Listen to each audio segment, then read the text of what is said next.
Absolutely. It feels really good to, like you said, at least get in the win column. And just, you know, we've been practicing every night and we've been, trying to improve little things here and there. And I think we did a good job today. Yeah, I think we strung together some consecutive good ends after a shaky start, and that was the difference. We left ourselves some easier shots and made our opponents make some harder ones. So I think it was a good game overall, and we're not exactly where we want to be, but we're getting closer.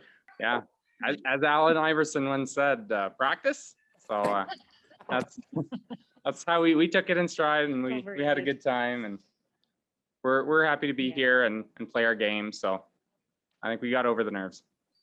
Absolutely. And that's exactly the conversation we had last night is, we just need to get our confidence up a little bit. And we knew that doing those little things and getting a win certainly helps with that. So, we still have some tough games ahead of us. So we're going to take that little bit of confidence and hopefully, we can improve on how we've played so far.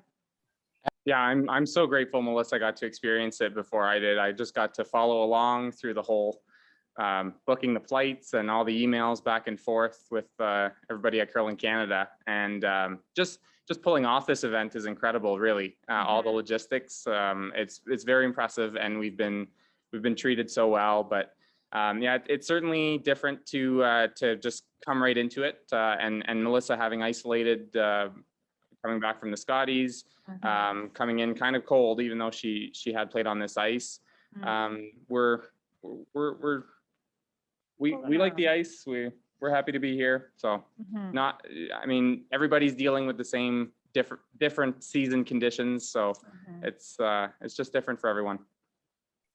Yeah, obviously we started a little on the shaky side, but after the second end, we weren't playing badly. We were just losing angles, and then they were all over us, maybe a touch on that. So it was kind of good that we got away from the first two ends, maybe only 3 down in a way. And then we started placing rocks better, having more draw weight. And then from there on, I guess we got more angles on our side and made more shots. So yeah, and then we started scoring. First few ends, I was not feeling my draw weight at all, and Felix was just saying to me, "Hey, trust it. You got it. Trust it." And at one point, I don't know, I had a D-click or something, and I made almost every draw after that. So thanks to him to believe in me. But yeah, it was a second part of the game. It was really nice, and we made some great shots. Ça va bien jusqu'à présent. On sait qu'on a 3 grosses parties qui nous restent. On va essayer de les gagner les 3. On a les 2 équipes les mieux classées dans notre pool qui nous restent à jouer. Donc, c'est sûr qu'on ne s'emballe pas trop vite avec notre résultat, mais c'est sûr que c'est bon aussi de commencer avec 3 victoires comme un bon coussin pour commencer. Je pense vraiment que oui. En fait, je pense surtout pour les glaces, l'environnement, pour les pierres aussi. Je pense que ça nous a aidés. Nous, les filles, on a un cahier de pierres là, qu'on garde, puis les gars aussi. Fait que, les deux, on a pu comparer nos livres de pierres.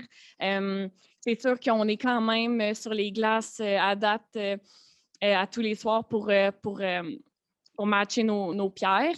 Mais je pense que oui, surtout pour l'environnement aussi. On a déjà été dans la bulle, on sait c'est quoi faire prendre notre température à tous les jours, on sait c'est quoi l'environnement. Donc, je pense que c'est vraiment quelque chose qui nous aide.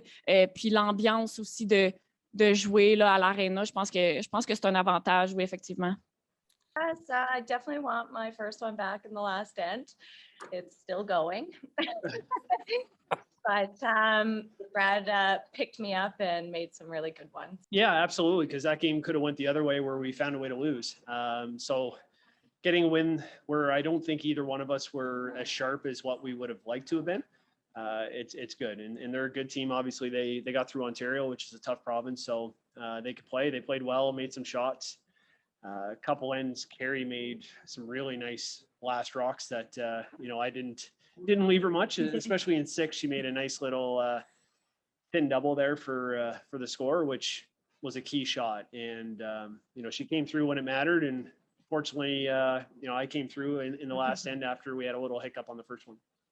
Yeah, for sure. And when we gave up the steal of 2, I just looked at Brad. I was like, oh, shoot. So I was like, let's stay patient and wait for our opportunities. And we did, and we came back with a 3. So yeah, it's definitely a game of patience and getting our rocks in some really good spots. Yeah, I think in our case, no. But I think if you got someone that's, that's swept a lot now. Carrie's played a fair bit of mix. I really haven't swept too much other than playing a few mixed doubles events over the last, 3-4 years.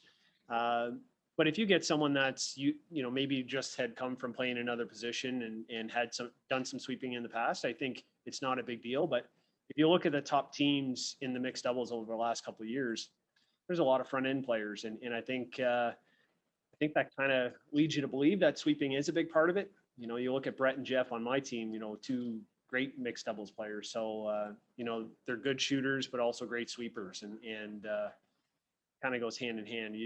We're very good at throwing the rock, but you need help with sweepers to make it precise. We can get it into a certain window, but you need the sweepers to be able to put it right on that pinpoint. I would say so. I think we know we're pretty good with strategy and been skipping for many years. So we know our angles and the right side to miss. So yeah, and I think we've been doing a really good job out there. Just haven't played many mixed doubles games, which is we had quite a lengthy discussion there after the 5th end whether to use a power play, and we just haven't played enough to know if that is the right time to use it or do you hold on to it. And that's a question we're going to have maybe for Brett and Jeff tonight to see what they would have done in that situation. We needed a lifeline. Yeah, a phone a friend. Phone a friend. Yeah, I she think could definitely sweep. I think I'm doing an okay job. Overswept maybe 1 or 2. But sometimes I get sweeper happy and just head down and go. But I think I'm doing all right. A touch and go one for me. So it felt good out there communication wise and stuff. So it felt like we are getting in a groove that way. Yeah, exactly. Yeah, our execution wasn't the greatest, but we ended up talking, communicating a lot and managed the game pretty well, just enough to squeak out a W. Yeah, I think it was a good chat. It was a good learning game. I think that is what we did really well today, and we spoke to that with our communication, and I think that was really helpful, and knowing the paths a little bit better and being able to get a better handle on that, and helped with kind of chatting strategy and stuff as well. So Yeah, at the end of each end, we made sure we talked about all the misses that end and figured out why we missed, if it was just bad throw or the spot, or so we were better at figuring out what we needed to do to make the next one. yeah, that felt really good. It was a good end. We had our rocks in some good spots and we're getting good angles. So we wanted to keep that momentum for sure. And Yeah, for sure. We can take some confidence into those last 3 games, and they're gonna be tough ones. So we're gonna have to play well for sure if we want to stay in this thing. I think 4-2, you at least give yourself a chance, probably. right. But they could draw So the button. Draw the button's There- key. that always helps.